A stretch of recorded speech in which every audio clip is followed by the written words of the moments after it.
I wish that people took more time when it comes to developing romantic relationships.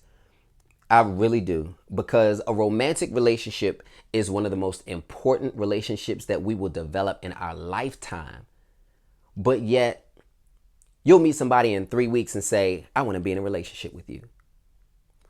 I want to connect my finances, my career, my emotions, my spirit. I want to connect my relationships with my friends and my family with you. For what?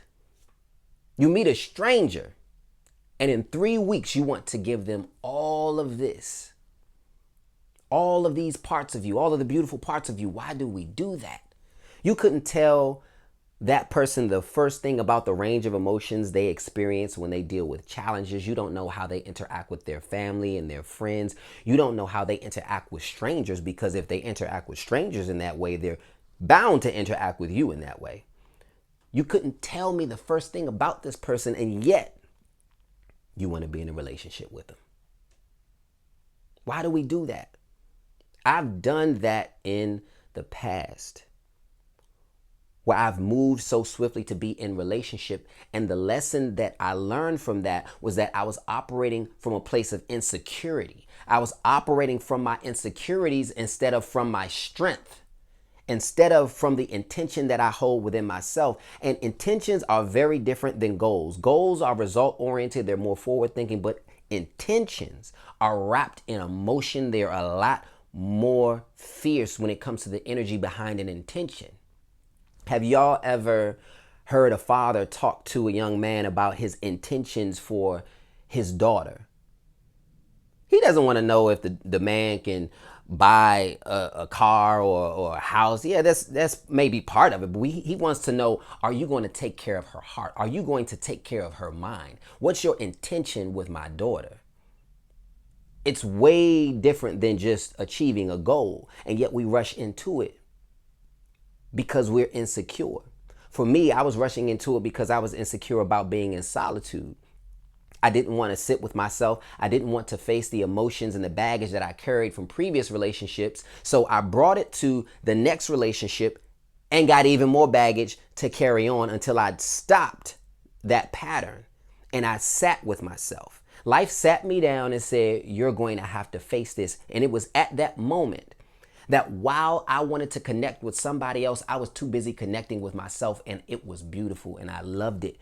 Facing that fear, facing that challenge allowed me to step into a different type of power when it comes to deciding who I want to be in relationship with. But many of us are still operating from places of insecurity. There are people that are operating from financial insecurity because they believe that a particular person makes a certain amount of money and can afford them the life that they want to live. And they don't believe that they have the wherewithal to produce that for themselves. So they put up with nonsense from someone else because they make the money.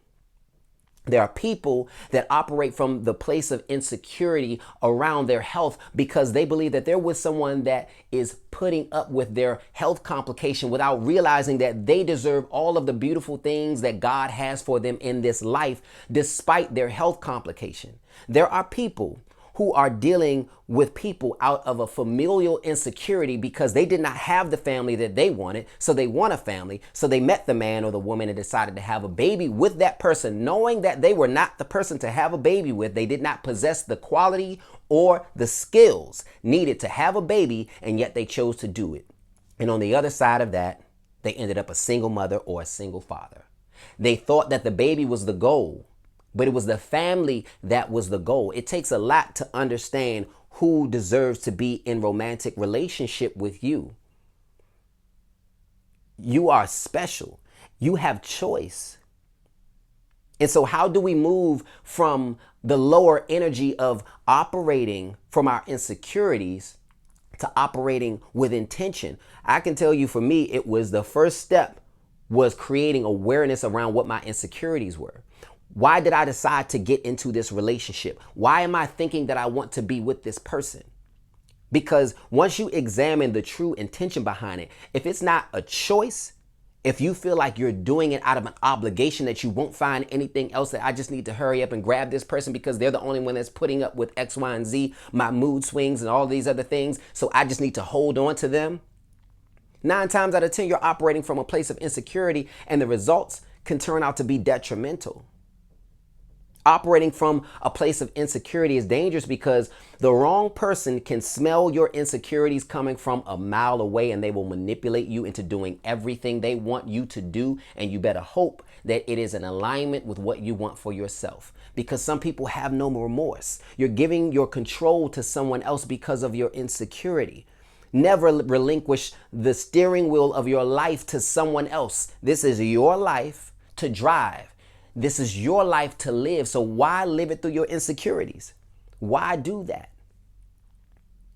If this is punching you in the gut, then you might be living through your insecurities. And it's time to examine that, because once you do, once you face the fear of your insecurities, once you understand, I'm insecure about my looks. I'm insecure about the way I talk because I talk with a lisp. I'm insecure about having this health complication. I'm insecure about my finances. I'm insecure because I don't have a home to live in. I'm insecure because I don't have a car to drive. I'm insecure because I don't have friends, or I don't think that anyone loves me, and this is the only person that has come along and loved me in a long while. Until you face that fear, until you face those things, you won't be able to move beyond it. So face it. Face it.